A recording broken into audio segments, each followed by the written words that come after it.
এই মার্ডার সম্পর্কে আমি কিছু জানি না। যে মামলাটা আমি খাইছি মিথ্যা অপবাদ নিয়ে আমার এই মামলা আমার চক্রান্ত করে ফাটাই খেটে আমার এই মামলায় পাঠাইছে।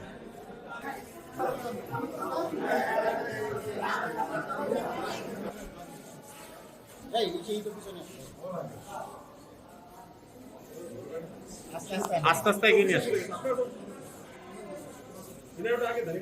আস্তে আস্তে।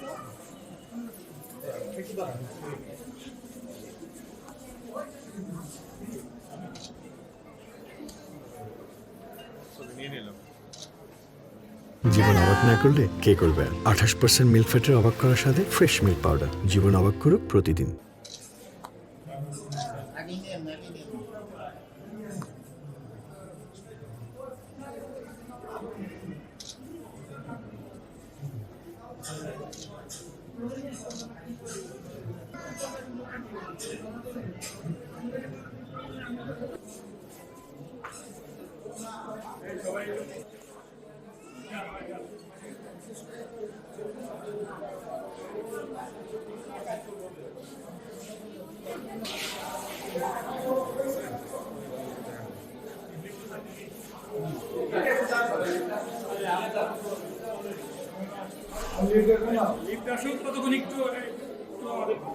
এই মার্ডার সম্পর্কে আমি কিছু জানি না।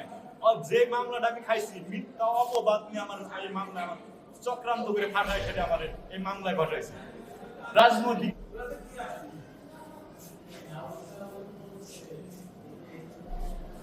ফরিদপুর জেলার নারী ও শিশু নির্যাতন দমন আইন আদালতের একটি ঐতিহাসিক রায় হয়েছে। যে ঘটনাটি রায় আজকে হয়েছে, এই মামলার ইজারাকারী ছিল জরিনা বেগম। তার মেয়েকে হত্যার অভিযোগে তার মেয়ের স্বামী আসাদ ওরফে বাচ্চুকে আসামি করে মামলাটি দায়ের করেন। এই মামলাটি ঘটনাটি ঘটেছিল 25/10/2022 তারিখ রাত 8টা থেকে 26/10/2022 তারিখ সকাল 7টা ঘটিকার মধ্যে যে কোনো সময়। মামলা সংক্ষিপ্ত বিবরণ হচ্ছে যে এই আসামি আসাদ ওরফে বাচ্চু বিভিন্ন সময় তার স্ত্রীর নিকট যৌতুক দাবি করত।